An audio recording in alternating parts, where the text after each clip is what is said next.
Boa tarde, eu me chamo Samuel Lopes e hoje eu vou apresentar esse trabalho que tem como título Transição Magnética induzida pelo tratamento térmico no óxido de zinco obtido pelo método Sol-Gel.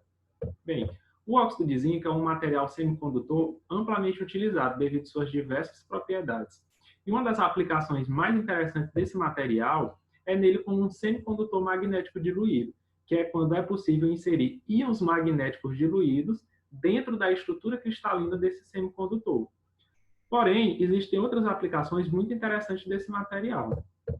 Ele pode ser utilizado na óptica não linear ou também para a fabricação de sensores de gás. Mas então, qual é o problema? Bem, muito se discute ainda sobre a origem do ferromagnetismo no óxido de zinco. E o método de preparação e a temperatura de síntese são parâmetros que podem contribuir de forma significativa para essa origem do ferromagnetismo, uma vez que causam uma desordem atômica nesse material, podendo originar vacâncias de oxigênio, vacâncias de zinco e também segregação de fase. Bem, com base nisso, o objetivo desse trabalho foi sintetizar nanopartículas de óxido de zinco através da rota de síntese Sol-Gel, que é um método que tem uma excelente homogeneidade química e um ótimo controle a nível atômico do material, utilizando diferentes temperaturas de síntese, no caso 600, 800, 1000 e 1200 graus Celsius. E, a partir disso, analisar o comportamento magnético em função da desordem atômica do material. Bem, com isso, as matérias-primas utilizadas nesse trabalho foi o nitrato de zinco, o ácido cítrico, como solvente foi utilizada a água destilada, o ajuste do pH foi possível através da utilização de hidróxido de amônio, e as amostras foram nomeadas de acordo com a sua temperatura final de síntese. No caso, a primeira amostra a 600 graus Celsius, a segunda a 800 graus Celsius, a terceira a 1000 e a quarta a 1200 graus Celsius. Com base nisso, nesse esquema, é possível observar como se deu a síntese desse material no laboratório, onde inicialmente foi pesada as matérias-primas de forma estequiométrica e o nitrato de zinco foi somado ao ácido cítrico e à água destilada e submetido a um agitamento contínuo durante 1 hora, formando o sol, que teve o seu pH ajustado através da adição de hidróxido de amônio e foi fixado esse valor em 2, e essa solução foi submetida a uma secagem de 95 graus Celsius durante 5 horas, formando o gel, que foi envelhecido durante 48 horas e submetido a uma secagem de 150 graus Celsius durante 36 horas, formando o aerogel, que ainda recebeu um tratamento térmico de 350 graus Celsius durante 1 hora, com o objetivo de eliminar qualquer matéria orgânica que ainda estivesse presente no sistema. Por fim, esse aerogel foi sintetizado em diferentes temperaturas, como citado anteriormente, para formar as nanopartículas de óxido de zinco na sua forma cristalina. Bem, a partir de ser entendido como foi sintetizado esse material, as técnicas de caracterizações utilizadas nesse estudo foi a difração de raio-x, a microscopia eletrônica de transmissão e a magnetometria de amostra vibrante. Com base nisso, a figura 1 expressa os resultados da difração de raio-x, onde pode ser observado para todas as amostras, no caso a 600, 800, 1000 e 1200 graus Celsius, a formação da fase única, que pertence à estrutura hexagonal quartzita do óxido de zinco. Além disso, pode ser percebido uma redução com o aumento da temperatura, uma redução na largura à meia altura desse plano 101. Você percebe a redução da largura à meia altura.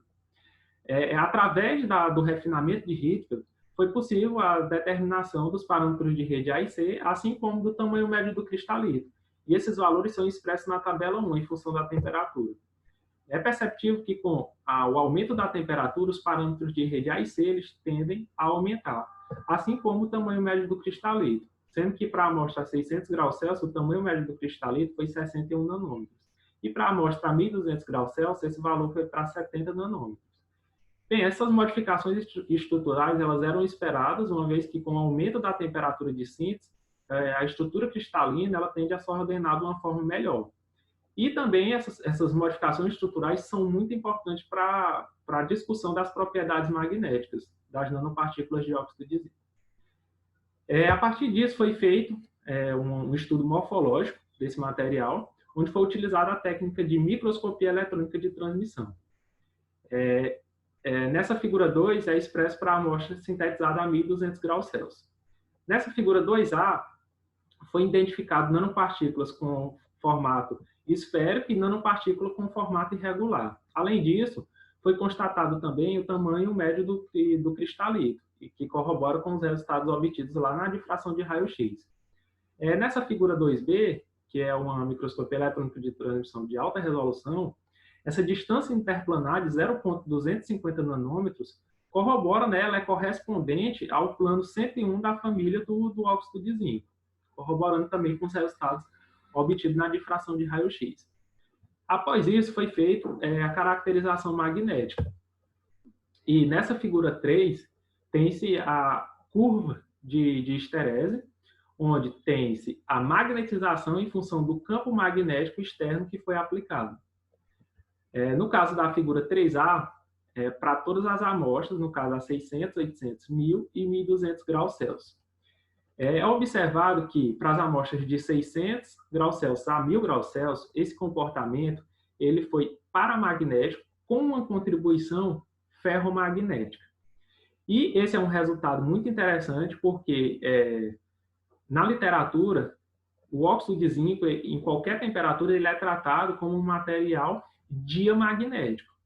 E esse comportamento diamagnético só foi obtido a uma temperatura de 1200 graus Celsius, como pode ser visto na figura, né?